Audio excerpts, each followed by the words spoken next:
Hi everyone, this is Sachin Patel with the Bulletproof Institute, and today I've got a very special guest with me. It's actually my wife, Miss Dipa Chauhan. So thank you for joining me today, Dipa. You're welcome. Thanks for having me on.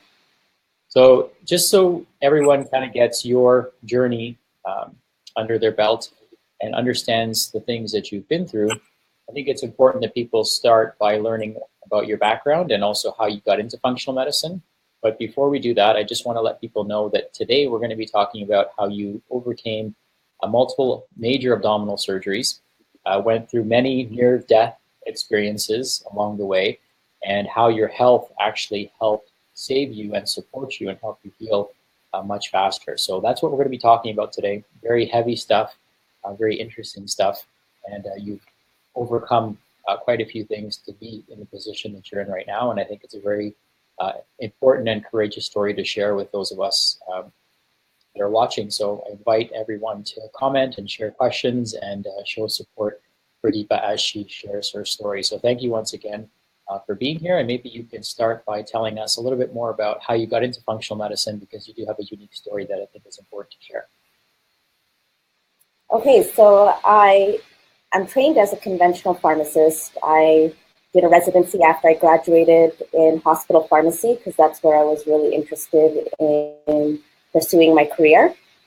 And so I started working at St. Mike's in the oncology department, and I saw a lot of sick people there. Typically, the patients that were admitted into the oncology department were patients who were having complications from chemotherapy and or their cancer. So they were quite sick, and a lot of them were very young. And at this time, you had just started getting into functional medicine, starting your journey with functional medicine. And I remember you were sharing a lot of what you were learning with me. And I know you were sharing a lot of nutritional and dietary strategies and changes that you were learning. And when I looked at some of these patients in the hospital and the food that they were being served in the hospital, I was quite appalled by what type of food they were receiving with their condition and being so sick. I could see that it really wasn't serving them. So that's kind of how my interest in all of this peaked and started. I kind of just saw what you were doing, and I didn't really have any major health issues at the time, but it just kind of piqued my interest, and I started learning a little bit more about, lifestyle medicine, and I hadn't really gone into functional medicine training just yet. So a lot of my functional medicine training actually started after my son was born. So if I get into the story of what happened with me when my son was born, because up until that point, I was, really healthy. I had a really remarkable pregnancy. I was working out and training with Jeff, my personal trainer. So shout out to Jeff, at least 3 times a week during my pregnancy. So I had built up a lot of muscle reserve, and I had an awesome pregnancy. I loved being pregnant. It was more so during my labor and delivery that a lot of the complications occurred, and a lot of them were due to the fact that my water had broken quite early on and I wasn't having contractions or dilating. And then we soon found out thereafter that my son's hand was actually on the top of his head, so he wasn't able to pass through the vaginal birth canal. So I had to have an emergency C-section after about more than 48 hours of labor. So I had to have an emergency C-section. Thank God he was fine. And I guess due to all the vaginal exams and just being in labor so long, and due to the fact that my water had broke, I had developed a infection in my uterus, and so that caused basically fatal bleeding, and I had to have an emergency hysterectomy because the medication that usually stops the bleeding wasn't stopping the bleeding. So I had to have an emergency hysterectomy, and thereafter I developed of, I guess, the actual procedure because it was an emergency situation. So I developed a small bowel obstructions, and I had developed adhesions just from that surgery. I guess with it being so messy and being an emergency procedure, along with other factors, I developed a small bowel obstruction, which therefore required another surgery thereafter. So after Devin was born, a lot of my strength and a lot of my energy obviously went into raising this new baby and trying to, get back into nursing and breastfeeding after after a month of not being able to, because I was in the hospital. So, with a lot of different strategies, Sachin had given me a lot of different herbals, and then I had a lot of different Indian remedies which helped increase milk production. I was able to fully nurse him by about 9 weeks of age. And just keep in mind that the first 4 weeks he wasn't able to have hardly any breast milk just because I was in the hospital. So basically, I started getting into functional medicine after my surgeries just to help me heal. I had run a lot of the testing on myself just to see where I could optimize my health. I found out that I had small intestinal bacterial overgrowth. I used to get a lot of bloating post-surgically, and a lot of that probably had to do with the surgery itself, the abdominal surgery itself, which is one of the causes of SIBO, or small intestinal bacterial overgrowth. So that definitely was an area that I addressed. And I also took the functional medicine training, and that's kind of my journey with functional medicine, just using it on myself first with all the surgeries and all the health issues that I went through post-pregnancy. Yeah, so a lot of people start their functional medicine journey as patient zero. And I guess you didn't probably realize the true benefits of all the work that you're doing, even the exercises that you're doing, eating healthy mindset. Those things probably gave you enough of a reserve so that you could not only deliver a baby, have two major surgeries in a 30-day window, and then go back to breastfeeding your child. There's a lot of moving parts, and certainly living healthier and being healthier to begin with helps people recover so much faster. So why don't we get into some of the strategies that you use to help you recover more quickly as a result of implementing some of these lifestyle changes? So I actually ended up having a second bowel obstruction in August 2016, and at that point Devin was 6. So just because it was a second time around, once you have one small bowel obstruction, you are 30% more likely to have another one. So because of that second one, I really wanted to take action. And, with the conventional medical system, they really just put their hands up in the air and say, this is the statistic. Just having another surgery causes a lot of scar tissue and adhesion, so you're more likely to get another one. And there's really nothing that we can do, except if you have another one, it'll result in another surgery. But I really was, I really wanted to find answers to why or how I could reduce that 30% number down to 0. And so I basically did a lot of research, and I did everything in my power that I could do to decrease that 30% recurrence rate. So some of the strategies that I did is post-surgically, I used a lot of castor oil packs just to help decrease scar tissue and adhesions. I still do them once in a while. And for those of you who are not familiar with what castor oil packs are, basically you take a cotton cloth, and it just has to be about that big, and you saturate it in castor oil. And then you put that cloth on your abdomen, and you put a plastic bag over it, and then you put a hot water bag on top of it. And you leave that on your stomach for about 30 minutes. This is a very old practice, and if you do some research on it, it has been shown to reduce scar tissue and adhesions, especially post-surgically. You really want to make sure that you focus your efforts on decreasing scar tissue formation. You actually have a great story about somebody in the hospital who was basically left to die with a bowel obstruction, and they used castor oil packs, and basically within a 12-hour window, they were, basically dismissed from the hospital. Do you mind sharing a little bit more about that? Yeah, so a friend of mine, his uncle was in the hospital, and he had called me because his uncle, was diagnosed with a small bowel obstruction, and they wanted to do surgery on him. And he's, a little bit elderly. He had some respiratory issues, so he would have been quite a high-risk surgical candidate. And they really wanted to do everything in their power to decrease the risk of surgery or to decrease surgery at all. So I had told them about castor oil packs, and so they did the castor oil packs a few times, and basically the next day, his bowels were moving, he had a bowel movement, and they didn't have to do surgery on him. So, you know, it basically pretty much saved his life. Awesome.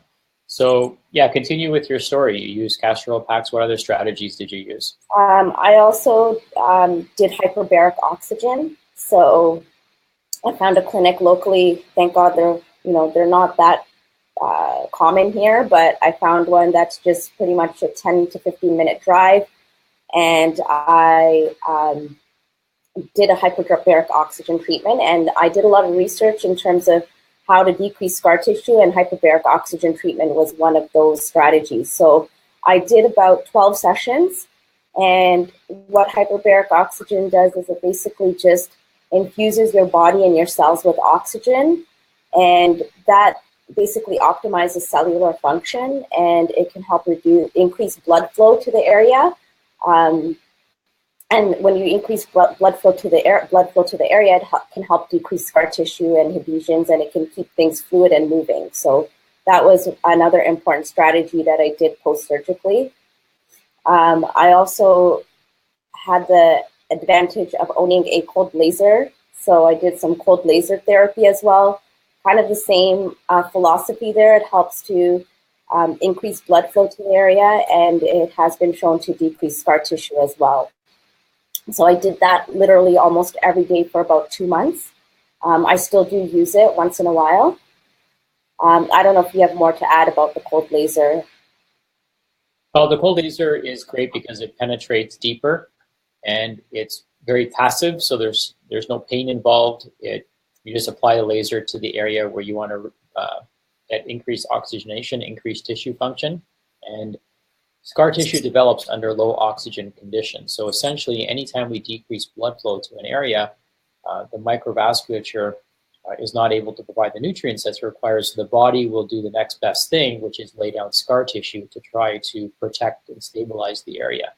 And in the abdomen, especially if you have surgery, they're moving a lot of things around, and things can get can shift and kink, and all kinds of things can happen. So the minimization of scar tissue formation is very, very important.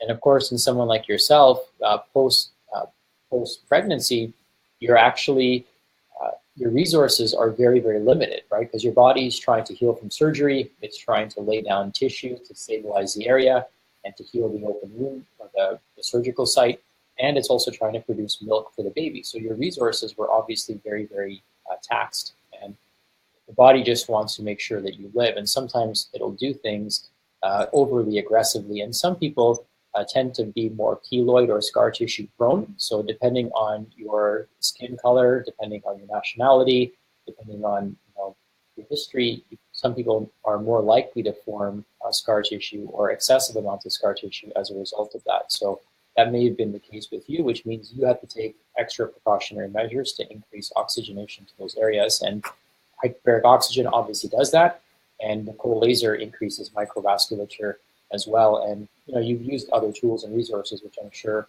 you'll get into. But moving on, one of the things that you did use, I still remember our trip down to Florida last year, was something called Clear Passage. Do you mind talking a little bit more about that as part of your strategy? Yes, so 90 days post-surgically, I went to a clinic called Clear Passage, and it's located in Gainesville, Florida. They actually have multiple locations throughout the US, and I think they have a few in the UK as well. So I flew down to Florida to get the treatment at this clinic. So what it is, it's basically deep tissue massage or deep tissue manipulation, and it's 4 hours a day for 4 hours a day for 5 days, so a total of 20 hours. And they basically just manually help to increase fluidity and movement in the abdomen and decrease scar tissue and decrease adhesions. And they've done quite a few research studies, and a lot of their studies show that by attending clear passages and then doing their maintenance exercises, you can decrease the rate of reoccurrence by 30% to 3%. So that for me was like no questions asked. I was going there. So I went down with my son and with Sachin. They were great support to me, and you know, it's something that I definitely don't regret doing, and I think has made a huge difference for me. So that's you know, definitely something that I would recommend to anyone who has any issues with, you know, bowel obstructions or scar tissue issues. And they do also see infertility patients with endometriosis, because it's kind of the same thing in terms of scar tissue formation, just decreasing the scar tissue to you know, help with conditions like endometriosis. Yeah, and for those of you that don't know what SIBO is an acronym for something called small intestinal bacterial overgrowth. It's very, very common as one of the root causes of IBS, and a lot of chronic digestive issues, even heartburn, can be attributed to something called SIBO. And SIBO is when there's an overgrowth of bacteria in the small intestine, essentially types of strains of bacteria that have overcolonized that area. And chronic constipation can be a cause. Abdominal surgeries can be a cause. It could be a round of antibiotics that trigger the SIBO. It could also be the way that people use the bathroom. So we take for granted that the majority of the world actually goes to the bathroom in a squatting position instead of in a sitting position. And that shifting and repositioning of the pelvis makes a big difference in how much inter-abdominal pressure is required to have a bowel movement. So simple things like this can make a huge difference. And I do remember when we came back from Florida, you know, one of the things that you had from the surgeries was a weakening of the abdominal wall, but you also had a minor case of SIBO that basically started after this whole journey that you went on, and that resolved significantly. So the little bump that you had decreased, you know, really, really significantly in a 5-day period, and it's basically gone since then. So I even saw a profound shift in the way your body composition or body shape changed as a result of that procedure. And not only that, but I know that things like your digestion and stuff like that also improved as well. So pretty profound changes from the Clear Passage Institute. So it was a great experience, great people, and I know it's helped a few of our friends as well. So thanks for sharing that. I know it's probably not the easiest thing to share, but I appreciate that. You also modified your diet, right? So why don't we talk a little bit about that? You know, what was your diet like post-surgically that you felt helped in the healing process? So when you have a small bowel obstruction, you really want to avoid foods that are high in fiber. So a lot of beans, legumes, lentils, those are very high in fiber and quite difficult to digest. So I really reduced my consumption of beans, legumes, and lentils. Also had to eat smaller meals, a lot smaller meals, more frequently throughout the day. Just you don't want to overload your system. I still tried to keep my diet very rich in phytonutrients, so eating lots of fruits and vegetables was still important. And then also the protein content was important too. So adding some collagen protein to my diet and eating a little bit of eggs as well, just to help with tissue repair and rebuilding. Okay, and I know vitamin C plays an important role, and you're going to get lots of vitamin C from the fruits and vegetables that you're eating. Vitamin C helps with collagen regeneration, and also, of course, taking collagen provides your body with all the building blocks that it needs to create its own healthy tissue as opposed to laying down scar tissue. Was there a particular brand that you used? For the vitamin C, I use a product called C+ Biofizz by Designs for Health. And then for collagen, I use the Bulletproof collagen powder. Okay, awesome. So we'll give a shout out to Designs for Health and Dave Asprey for creating a great product like that. So thanks for sharing those tips about diet and nutritional modifications. But I guess one of the most important parts of this journey is also your mental outlook, right? And it can be very, very taxing emotionally and mentally to go through this. I know it was for me witnessing what you were going through and feeling like I couldn't really do anything about it, except provide support and you know, emotionally, but also physically. but there was not much else that I could do about it. So what was your mental outlook like from the inside or the outside looking in or inside looking out? So I guess the first time that I had gone through the bowel obstruction and all those, labor and delivery issues, I felt like I was really strong. I just wanted to get home and I wanted to take care of my son. I kind of just didn't even think about what had happened to me. I prioritized him and I just moved on with my life. The second time it happened, I felt a little bit more defeated. I did have more of a victim mentality and I felt sorry for myself. Why did this have to happen to me? And I just couldn't really understand, why everything happened. But I basically was listening to a podcast that Dave Asprey did with Cynthia Pasquale. And I just remember one clear line that she said, and she said that life doesn't happen to you, it happens for you. And that line just kind of changed my outlook. And it basically, I started, instead of feeling sorry for myself and playing victim, I tried to think of,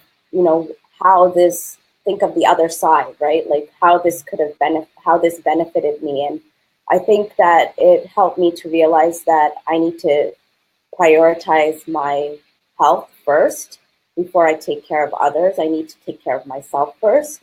I think that the first time it happened, I just prioritized my son and everyone else, and I kind of, didn't really pay much attention to my health. But the second time around, I said, no, you know what?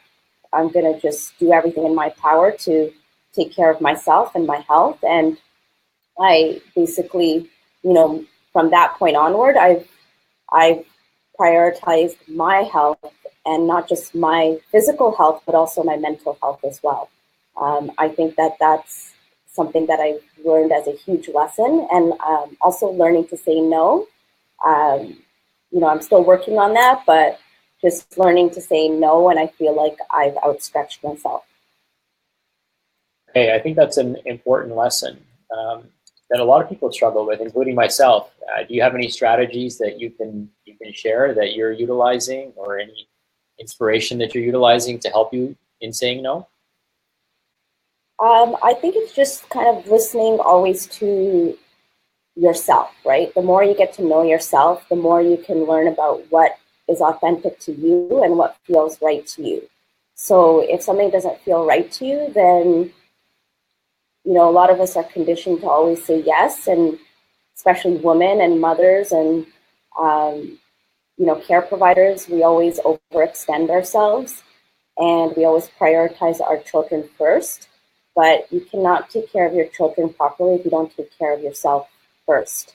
And I know I was kind of post-surgically, like I really prioritized my health. And then, around December, January, it felt like I started going back into my normal ways. And a good friend of ours, Sid, came down from Cincinnati to do some Feng Shui in our office. And she could just tell by my energy that I was a little bit overspent. And she basically forced me to take 2 hours out of my week. She tried to say take a whole day, but we kind of narrowed it down to 2 hours, at least 2 hours a week, to do something that I want to do for myself, whether it's just, sitting in a room and reading quietly. And so I chose to take up a yoga practice. So that's something I try to do pretty consistently every Monday and Friday. I just take out that time to, go to a yoga studio and, do that practice for myself and take that time for myself.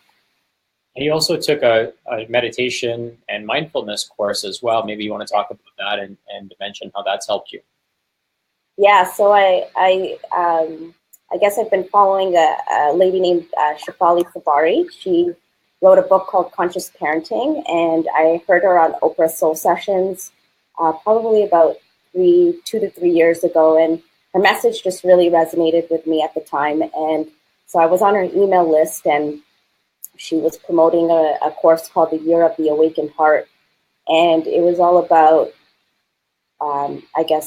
personal development and growth, and I guess doing that inner work. And so one of my New Year's resolutions was to spend, instead of spending more of my time on learning more about functional medicine and the latest treatments, which I love doing, I said, you know what, I'm going to focus on myself and my mental well-being first this year.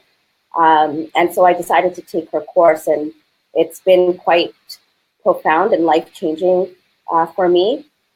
And, you know, it's just changed my whole outlook on life. And I feel like I'm a better mother, a better wife, better daughter for taking this course. And I really think that prioritizing your inner growth is very important. So it's honestly been a life-changing experience for me, and I'm so thankful for this course. Actually, I'm very thankful for it as well, because it was the one thing that could, you're glued to that computer, you know, and you've been very consistent about it. It's hard to, like, sometimes I just want to staple you down to the bed or to the couch, so you're not constantly getting up, moving around, doing things, because that's in your nature to constantly feel like something needs to be done. And learning to say no and taking this course and, you know, doing some of the inner work that's required has really, you know, transformed you. So I've kind of witnessed it firsthand, to see the power of all these things combined. And it's just been amazing to not only witness it, but to benefit from it as well. So, you know, thank you for doing that work. I think it not only helps me as your husband, it helps our son, Devin, as, you know, as he's growing up. And it also is an experience and knowledge that you can bring back to the community and share with others, because a lot of people probably, you know, struggle in silence with these type of problems, and, you know, they don't know where to turn to or what type of work is going to help them feel their best again. So again, thank you for sharing all this. How would you say that this experience, very importantly, how would you say this experience has changed your life? So I think it basically has taught me to live in the present moment. You know, obviously that's a work in progress, but try not to ruminate too much on the past and focus more on the future, and not focus more on the future and live more in the present moment. And also, one of the biggest lessons that it's taught me is just to always live in a state of gratitude. I mean, we take the little things for granted, like being able to eat and being able to have a daily bowel movement. You know, post-surgically, that was like a huge thing for me, is to have, you know, when will I have pass gas and have a bowel movement? So, you know, that was a huge marker of success for me. And so it's just not taking those little things for granted, and just being thankful for your health. Yeah, it was kind of funny. We were joking about this the other day, but we were celebrating, you know, hoping that you would pass gas, right? Hoping that you ought to have a bowel movement. And when you finally did, it was like one of the greatest joys of our life, because a bowel obstruction, as benign as that sounds, is basically life-threatening, right? Because if toxins aren't moving through your body, or if your bowel is kinked up because of scar tissue, the tissue becomes ischemic and then eventually necrotic. And some people have to remove these parts of their bodies. You know, they have to remove a foot of their small intestine in some cases if that part of the body becomes necrotic and dies. And it doesn't take very long for something like that to happen. And I still remember when you had the second obstruction taking you to the hospital, you know, how violently your body was reacting to the whole process. And it was just, you know, crazy to witness it, and just amazing to see how you've recovered and grown from it. So if all this hadn't happened to you, you probably wouldn't have taken the course. You probably wouldn't be doing this webinar, sharing your story, and you probably wouldn't be as grateful for all the things that you have. I mean, the simple things that you have, like just being able to eat and have a bowel movement and not have, you know, this issue, really puts things in perspective. So what would you say that you're doing now to educate others through this experience? I guess one of my main roles at the Living Proof Institute is to do lifestyle consultations with our patients. So, you know, they don't have to have a bowel obstruction to know all this information, but just educating people that the basics are so important, no matter what type of experience you're going through. You know, making sure that you obviously eat a healthy, plant-strong diet with low and decreasing inflammatory foods, making sure that you have some sort of exercise or movement practice. You don't just have to go to a gym and lift weights. You can do other things that you like, ride a bike, go to yoga, whatever it is that you enjoy. Making sure you prioritize sleep. I think that in our society, we don't prioritize sleep. Everyone's so busy doing, and we don't prioritize sleep. So sleep is very important for healing, no matter what type of issue you're going through, not just post-surgically, but for, any type of condition. And whether even if you're healthy, then you really want to prioritize sleep as well. And then, making sure that you detoxify your home and personal care products. You really want to decrease that burden on the body, decrease the inflammatory burden on the body. And then I think the most important thing is reducing stress and, working on your mindset. So that definitely is a huge one that I like to emphasize to all patients, to really prioritize their stress and mindset. The other things that I'm kind of, helping to spread this message, I've done several interviews like this. I've done a podcast with someone named Brian Hardy. His podcast is called Redefining, oh my gosh, popped out of my house. Redefining reality. So I've done a few podcasts with him, which go a little bit deeper into bowel obstructions and, how you can heal from them post-surgically. Okay, fantastic. Well, we had a couple questions come in. Chrissy wanted to let you know that she took the course and it's amazing with Dr. Shefali. And Shauna is asking how she signs up. And so Chrissy was kind enough to provide the link for that. And just in closing, is there anything you wanted to comment on or share as some final closing words to everyone?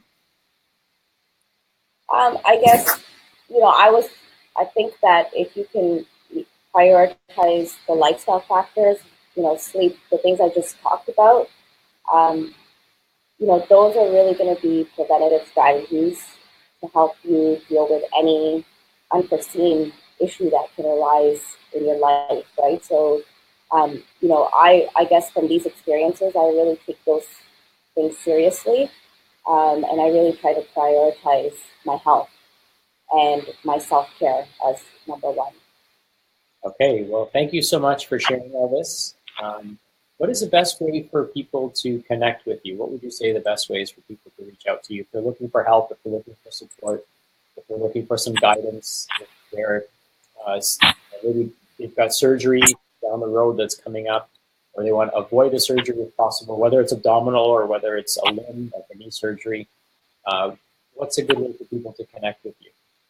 They can connect with me through Facebook Messenger. That probably would be the most accessible and easiest way to connect. Okay.